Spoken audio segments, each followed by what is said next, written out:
This isn't some bizarre American Deep South cult. This actually happened on the doorsteps of Melbourne. We weren't allowed to be children. Anne could adopt more people into her cult. I think the people who have been damaged should be compensated. In my time in policing, she is the most evil person I've ever known. We didn't have identities. We didn't have our correct names. Auntie Anne held my hands and burnt it with a cigarette lighter in front of all the other kids. Propaganda is all it was for. She really thought she could convince people that she was fine, that she was a good woman.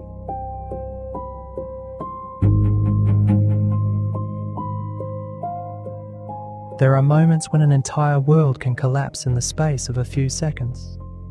For 15-year-old Ben Shenton, that moment came at the top of a staircase. It was Friday, the 14th of August, 1987. The children at Kai Lama, the isolated property overlooking Lake Eildon, had spent their lives being taught to fear the world beyond its boundaries. Strangers were dangerous, authorities were dangerous, and the police were perhaps the most dangerous of all. They had been told that police could take them away, that they might beat them, that the outside world was corrupt, violent and spiritually diseased. And then, suddenly, the police were inside the house. Footsteps thundered up the stairs. Adults began giving instructions. Children started asking questions. And Ben fought back. Not because he wanted to remain imprisoned, but because, at that moment, he had no idea that he was imprisoned at all. He believed Anne Hamilton Byrne was his mother. He believed the strange life he had been given was normal. And he believed a glorious future had been prepared for him. Now strangers were trying to take it away. Ben clung to the staircase. He begged them not to remove him. Around him, a world that had been constructed over his entire childhood was beginning to disintegrate. And standing inside the house with the police was someone the children recognized. One of their own. Leanne, a girl who had escaped, a girl who had returned, and a girl who, in the eyes of the family, had committed perhaps the greatest betrayal imaginable. She had brought the outside world in with her. This is Dark Australia.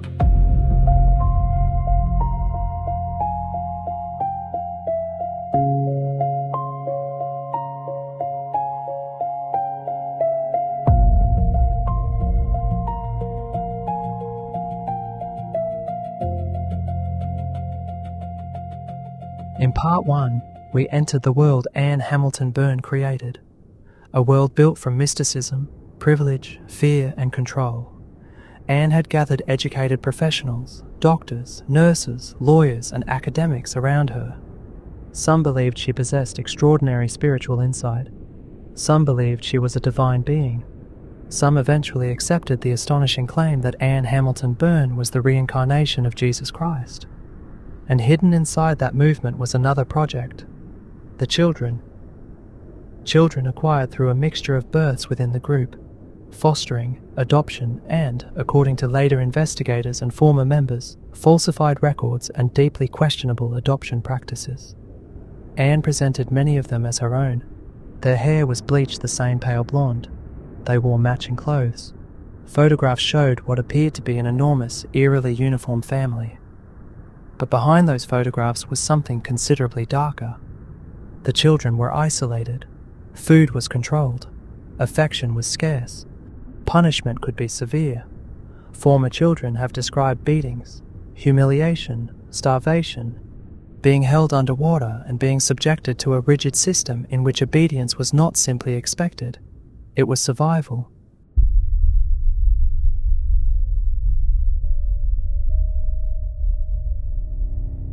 As they grew older, some were also exposed to LSD during initiation rituals known within the group as going through. Anne's control extended beyond what the children did. She attempted to control what they understood reality itself to be. She was their mother. She was their spiritual authority. She could see through them. She knew when they were lying. She knew what they were thinking. The world outside was dangerous. The family was safe. And one day, when civilization collapsed, The children had been told they would have a special role in what came afterward. It was an extraordinary psychological prison, because there were no bars. The prison existed inside the children themselves, and for years, it worked.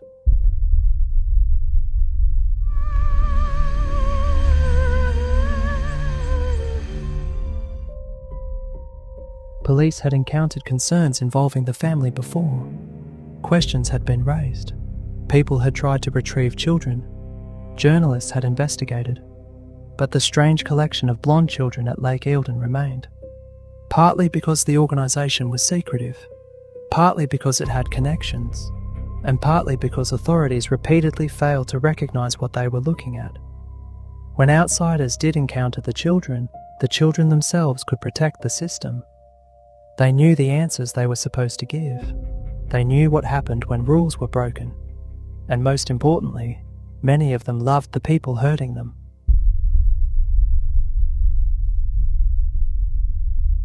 Leanne Crease later explained something crucial about this. A child can remain fiercely protective of a parent even when that parent is abusive, because to the child they are still mum, still dad, still family. That contradiction would protect Anne Hamilton Byrne for years.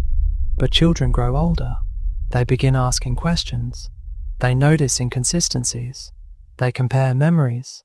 And eventually, even the strongest closed system can produce someone who refuses to obey. In the family, there would be more than one.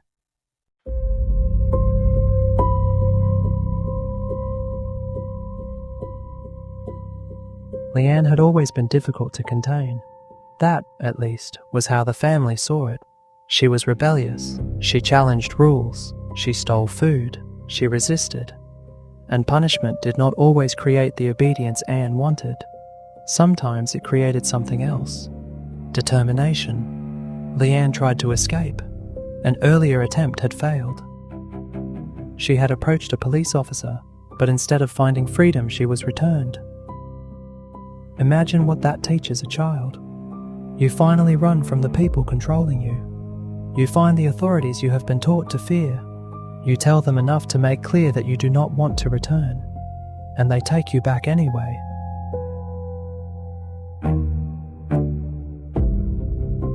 For a system like the family, an event like that becomes proof. Proof that escape is impossible. Proof that the adults control everything.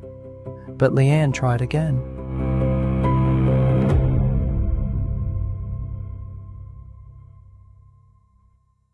In 1986, by then 17 years old, Leanne left. And this time, when the possibility arose that she might once again be sent back, she refused. She was 17. She said she was not going, and this time she stayed out. I jumped out the window onto the tank, slid down the tank and ran down to the lake and kept running. I was petrified.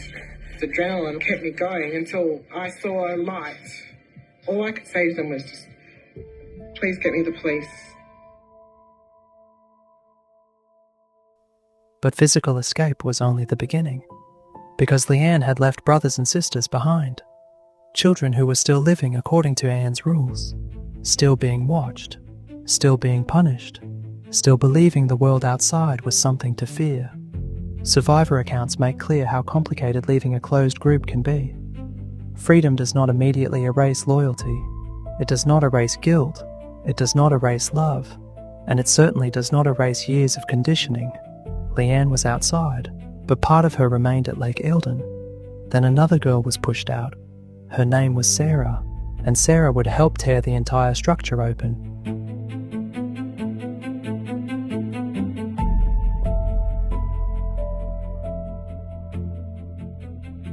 Sarah was 17 years old when the family rejected her. That detail matters, because she did not initially walk triumphantly out of Kailama having exposed the truth. She was expelled.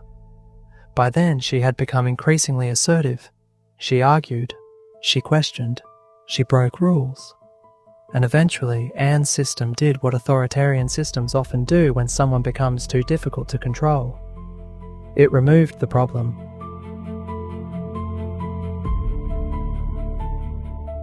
Sarah found herself outside, and gradually she began meeting people who challenged almost everything she thought she knew. One of them was a private investigator who had already taken an interest in the family. Sarah began learning that the story of her own life might not be true. Anne Hamilton Byrne was not her biological mother. I was absolutely devastated that I wasn't who I thought I was. I was very devastated by the betrayal, I think. The family relationships surrounding her had been manufactured. The identity she had grown up with was not the identity she had been born with. Think about what that means at 17. Most teenagers are trying to work out who they want to become. Sarah was discovering that she did not even know who she had been. Eventually, Sarah was introduced to police, and she talked. That decision was enormous, because Anne's authority did not disappear simply because Sarah had left the property. Years of conditioning remained. Talking to police meant betraying Anne. It meant betraying the family. It meant potentially destroying the only world Sarah had ever understood. But she did it. Leanne also spoke. And suddenly, authorities had something they had not previously possessed. Children from inside the system who were willing to tell them what was actually happening. Accounts of beatings, food deprivation, control, drugs, false identities, children being raised by people who were not their parents. The question was no longer whether the family was eccentric. The question was what was happening to the children still inside. And on the morning of August the 14th, 1987, the outside world finally came for them.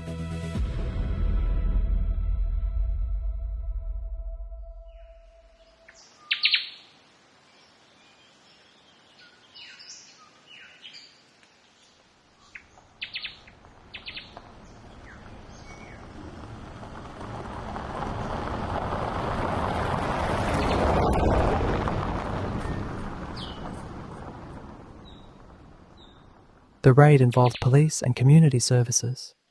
For the children inside Kailama, there had been no preparation for rescue, only preparation for invasion. They had spent years being taught that authorities could not be trusted. So when strangers suddenly entered the house telling them they were there to help, help did not necessarily look like help. Okay, everybody, I'll explain to you what's going to happen. We realise it's very, very stressful for you. At the weekend, 6 children were seized from a property owned by the family. 5 of the children have appeared in a Melbourne Children's Court under care and protection applications. Ben Shenton was 15. He had been inside the family since he was a toddler. His entire understanding of his future had been built within Anne's mythology. He believed he was soon going overseas. He believed he would attend boarding school in England. He believed the next stage of his life had already been prepared. Then police arrived. Ben saw people removing him from the only future he knew, so he resisted. At the staircase, Ben held on. He pleaded not to be taken. And somewhere in the chaos was Leanne, the girl who had escaped. She had chosen to return with police because she understood what authorities could not. The younger children needed to see someone familiar, someone who had lived the same life, someone who could show them that walking out of the house did not mean disappearing into the evil world Anne had described. At one point, Leanne encountered Bill Hamilton Byrne. According to her later account, he saw her and accused her of betrayal. For Leanne, the confrontation was terrifying, but the raid continued. 6 children were removed from Kailama that day. Anne Hamilton Byrne was not there. She was overseas. Bill was present, and despite what police and welfare officers were seeing, no dramatic line of handcuffed adults followed the children out of the property. The adults were not all arrested. This was still being treated primarily as a welfare intervention. The full criminal investigation had not yet begun. That would come later. For now, the immediate problem was the children. Where do you take 6 young people whose understanding of reality has just been shattered? What do you tell them? That their mother is not their mother. That their brothers and sisters may not be their brothers and sisters. That the adults they trusted may have lied to them for years. that the police they feared might actually be the people who saved them. I remember as we go down the road, then it began to dawn on me, this was actually the end of it. The children were taken into care, and almost immediately, ordinary life became strange.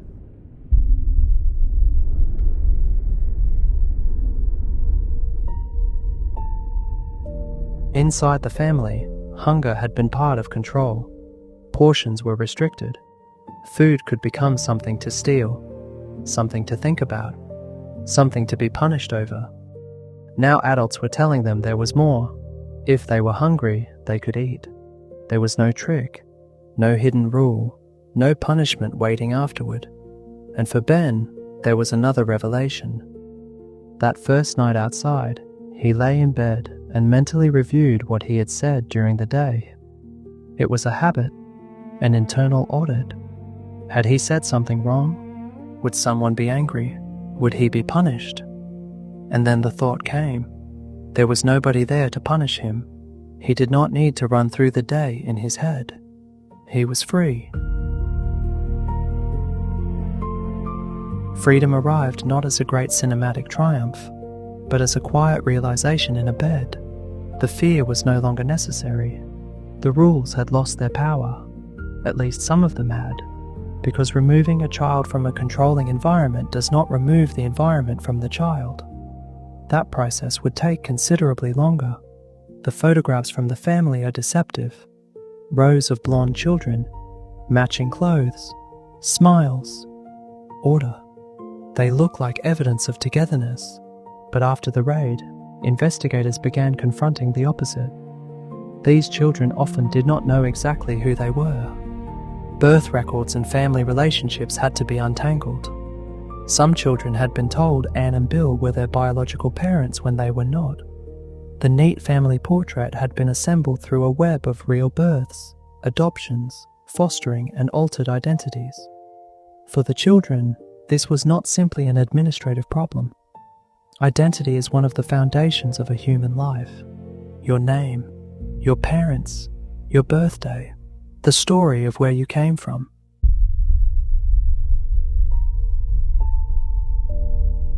Imagine discovering that pieces of that foundation had been deliberately rewritten by adults. Some survivors searched for biological parents. Some rebuilt relationships. Some struggled enormously. Ben has spoken openly about the psychological difficulty of adjusting to life outside. I had no social skills. I had no interest in forming relationships with people my own age. I had no connection. I didn't know what the rules were, how to function. He had been raised without the ordinary emotional and social development most children experience. Relationships were difficult. Trust was difficult. The outside world had rules he had never learned. And behind all of it were memories of punishment, hunger, and fear.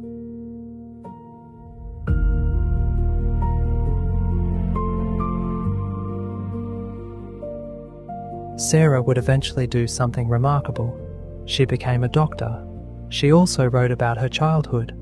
The girl whose identity had been rewritten by the family eventually put her own account into the public record. But liberation did not produce a neat ending for her either. Nor did it for many of the survivors. Trauma does not respect the moment the front door opens. The raid ended one chapter. It did not undo childhood. And while the children attempted to construct lives outside Anne's system, the adults who had created that system were still largely beyond reach. When Kailama was raided, Anne Hamilton Byrne was overseas. That absence would become enormously important, because the most visible figure at the centre of the family was not standing at the property when authorities arrived. And in the immediate aftermath, the response to what had been uncovered remained fragmented. There had been a rescue, there were allegations, there were children describing abuse, but there was not yet a major dedicated police operation treating the family as the potential criminal enterprise it would later appear to be. Detective Lex DeMann would become one of the central figures in changing that. DeMann came to the case after the raid. What he heard disturbed him, particularly allegations involving children and LSD. This was no longer, in his mind, simply a strange religious group with unusual parenting practices.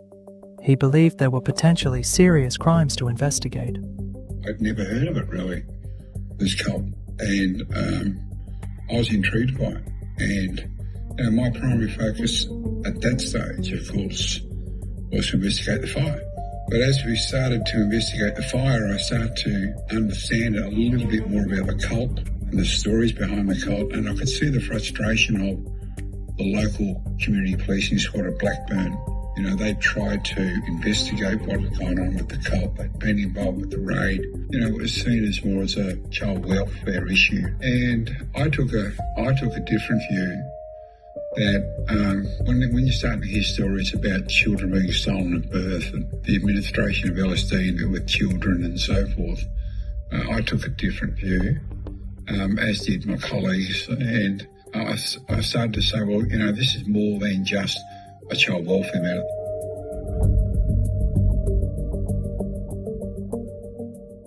In June 1989, Demand prepared a report.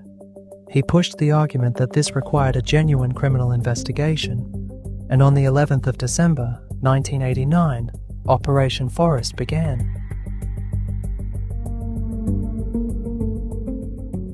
That date is worth remembering.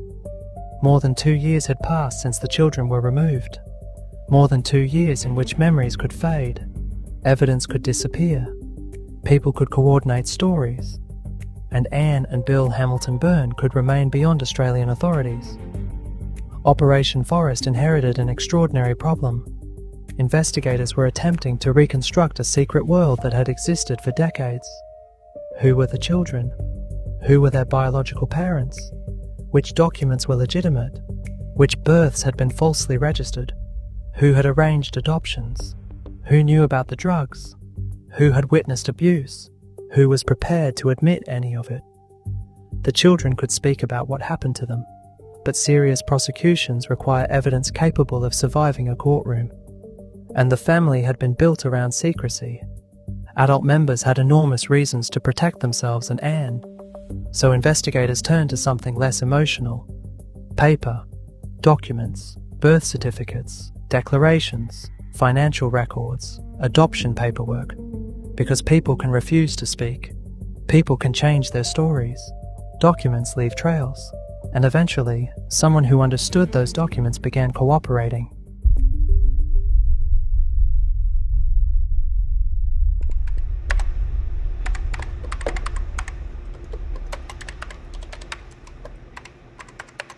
Peter Kibbe had been the family's lawyer. That made him exceptionally important. He was not simply another follower describing Anne's spiritual teachings. He understood paperwork. He understood the legal mechanisms surrounding the children. And in 1990, Kibbe began cooperating with investigators. He admitted involvement in falsified documentation. Other former insiders also provided information.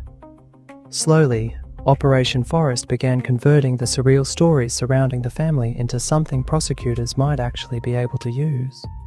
Not charges for being a false messiah. Not charges for convincing educated adults that Anne possessed divine authority. The law does not prosecute delusion by itself. Investigators needed specific offences, specific documents, specific acts. And eventually, their attention focused on false birth registrations involving children presented as Anne and Bill's own.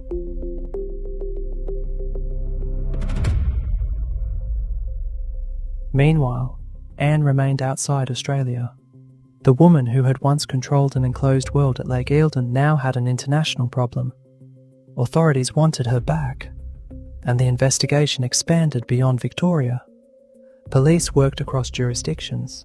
American authorities became involved, and eventually the hunt led to a rural area of New York State. The image could hardly have been further from the immaculate spiritual leader Anne had presented to followers. No carefully arranged group photograph, no blonde children, no grand mystical gathering. On the 4th of June, 1993, Anne and Bill Hamilton Byrne were arrested. The FBI had found them. 6 years after the raid at Lake Eildon, the woman at the centre of the family was finally in custody.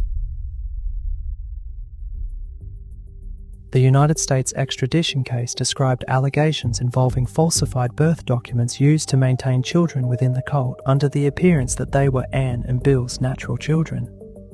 Anne and Bill fought aspects of the legal process, but ultimately they were returned to Australia. On the 17th of August 1993, they were back. For survivors and investigators, this should have been the beginning of accountability. Instead, it would become one of the most bitter parts of the entire story.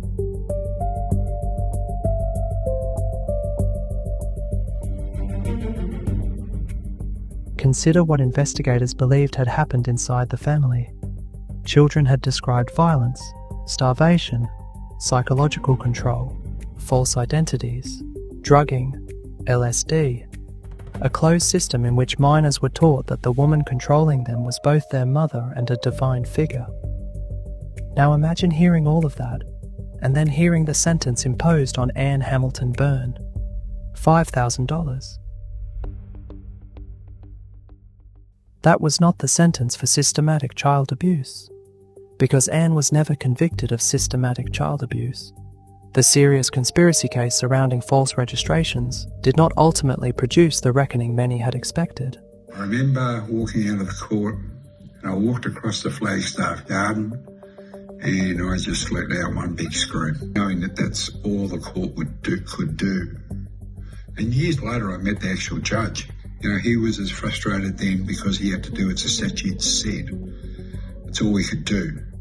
Anne and Bill pleaded guilty to lesser false declaration offences connected to birth registrations.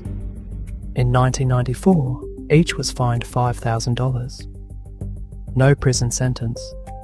For survivors, it was almost impossible to reconcile. A childhood can be taken from someone once. The legal system can make them feel as though it has been taken again. The obstacles were significant. Time had passed. Evidence was complicated. Many alleged offences had occurred years earlier. Children who had lived inside an intensely coercive environment would have faced brutal scrutiny as witnesses. Extradition itself had revolved around specific charges, and criminal courts do not determine whether someone is morally responsible for an entire life story. They determine whether particular offences can be proved according to law. That distinction matters legally, but emotionally, it can feel grotesque. The public had seen photographs of children with identical blonde hair. They had heard allegations of beatings and drugs. They had watched Anne brought back into the country. And yet the woman at the centre of it all did not go to prison for what had happened to those children.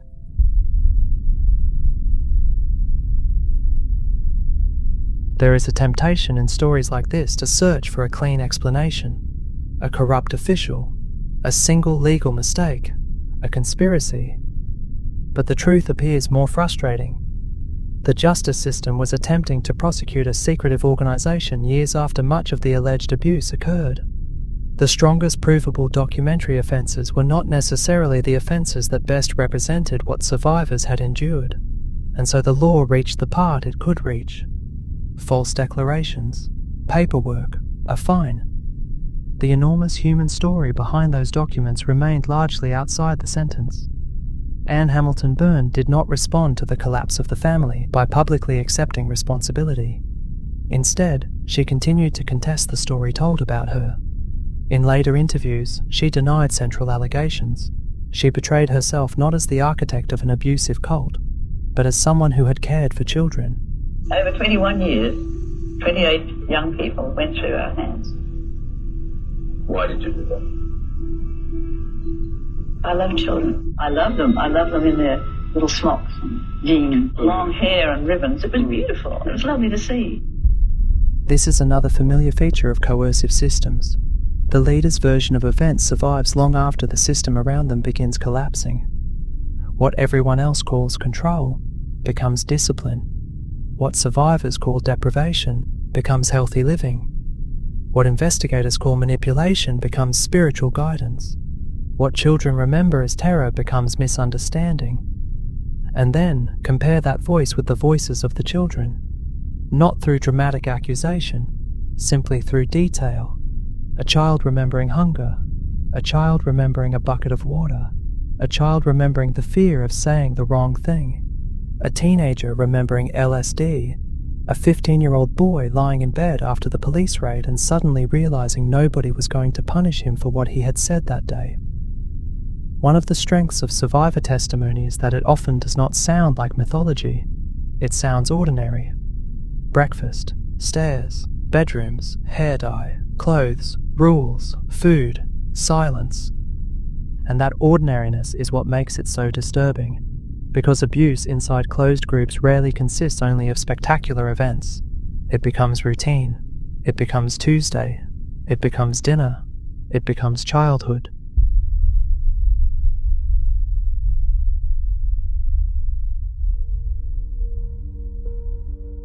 There is another danger in telling this story, making Anne Hamilton Byrne too interesting. Cult leaders consume oxygen. Their faces become documentaries. Their names become headlines. Their psychology becomes the mystery everyone wants to solve. Was Anne delusional? Was she calculating? Did she truly believe she was divine? Was it about power, money, narcissism, control? Those questions are understandable, but they can become another way the leader takes attention from the people around them. Because the family was not ultimately important. Because Anne Hamilton Byrne believed extraordinary things about herself. It was important because children had to live inside those beliefs. They carried the consequences. Some survivors built families. Some pursued careers. Some spoke publicly. Some wanted nothing to do with the story. Some struggled with relationships, identity, and mental health. There is no single survivor ending, and there should not be. People do not respond uniformly to trauma. Ben Shenton has spoken about falling into deep depression after leaving. He has also spoken about eventually finding faith and building a family of his own. That detail is interesting precisely because Anne had used spirituality as a mechanism of control. Ben did not necessarily conclude that every form of belief was fraudulent, because Anne's was. He rebuilt meaning for himself. I got married at 20, a 23-year-old daughter who's married, Ellie, and my son, 21, about to turn 21, I turned 50. It's pretty cool. It's been very good. So there's a desire to be able to help people, and provide answers and do what I can to teach, mentor, care, do what's needed to bridge that gap and provide the help required for people that are willing and desirous to hear it and provide answers for why things happen.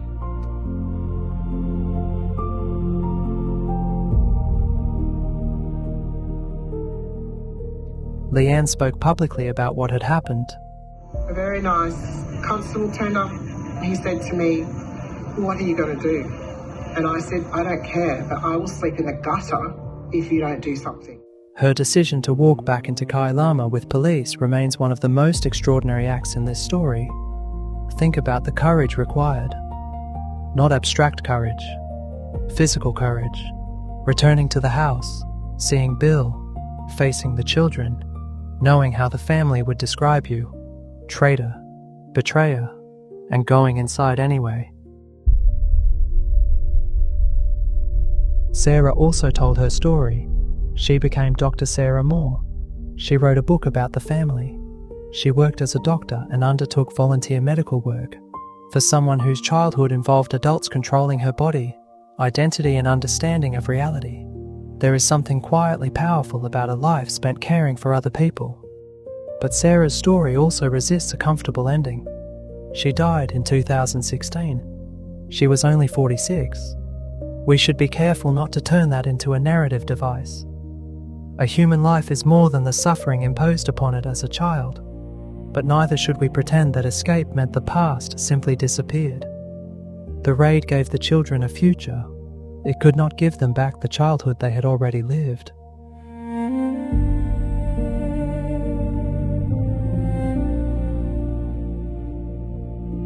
Anne Hamilton Byrne lived for decades after the raid. Bill died in 2001. Anne grew old. The movement diminished. The children became adults. Investigators retired. Journalists kept digging. Documentaries were made. Books were written. and gradually, the hidden story at Lake Eildon became part of Australian history.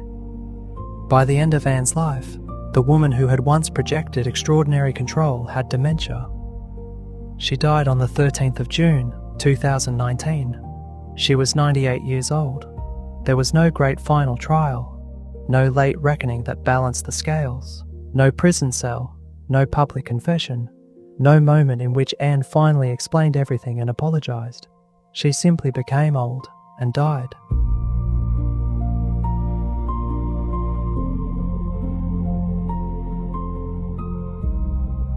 Former Detective Lex Mann did not conceal how he felt. The day that I heard that she died, it was one of the happiest days of my life, to be blunt.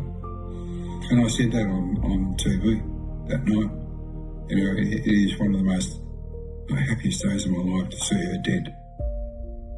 For him, Anne's death was not a moment for mourning. After spending years trying to hold her accountable, he remained convinced that the legal outcome had failed the survivors. And perhaps that is where the story of the family becomes larger than the story of one cult. Because justice and truth are not always the same thing.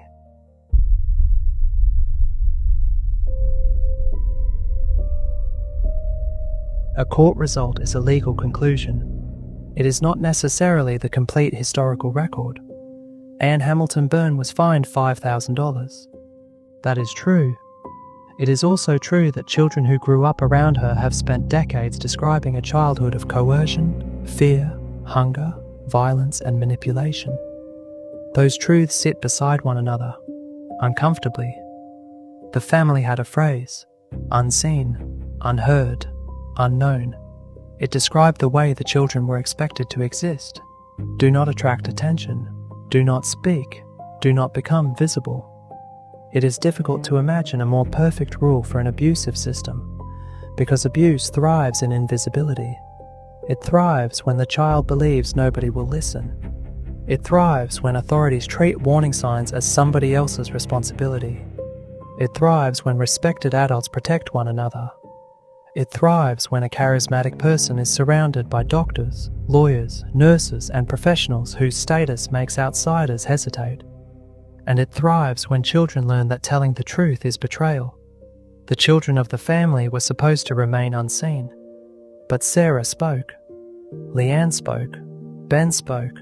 Anure spoke. Others spoke. Investigators spoke. Journalists spoke. And slowly, the system Anne had constructed became visible. Not all at once.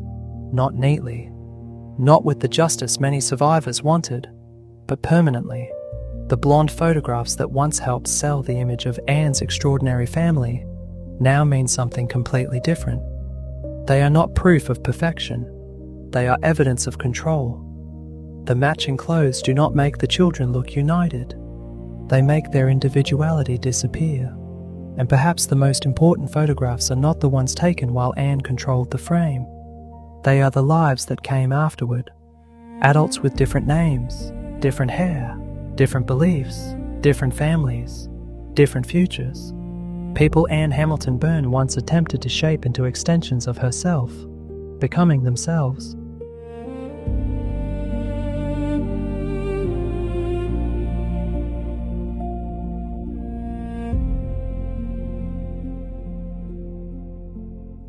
There is one final image from the raid that I keep coming back to. Ben Shenton at the staircase, a 15-year-old boy holding on, trying to stop police from taking him away. From the outside, we know what is happening. We know the police are rescuing him. We know the house is not safe. We know the future Anne promised him is part of the deception. But Ben does not know that yet. So he fights the people trying to free him. And that may be the most important thing to understand about the family. Control does not always look like chains. Sometimes the person being controlled will defend the person controlling them. Sometimes the prison becomes indistinguishable from home. Sometimes freedom arrives looking exactly like the thing you have been taught to fear.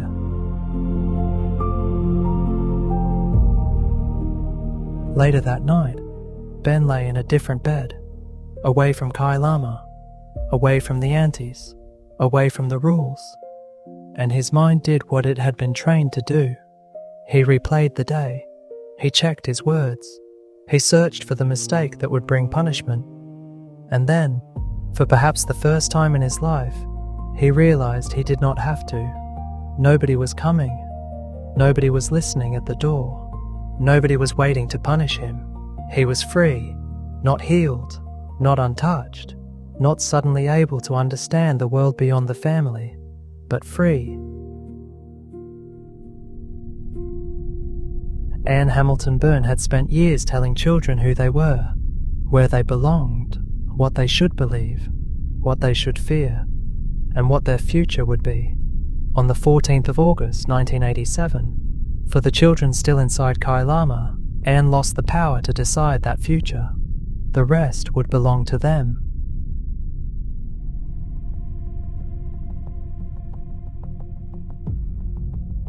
Next time on Dark Australia, we travel back to colonial Tasmania, to Sarah Island, the brutal penal settlement in Macquarie Harbour, and the story of a convict named Alexander Pearce, a man who escaped into the wilderness with 7 others, and came back with a story so horrifying, authorities refused to believe him, until it happened again. Until then, keep the lights on, because Australia feels very different after dark.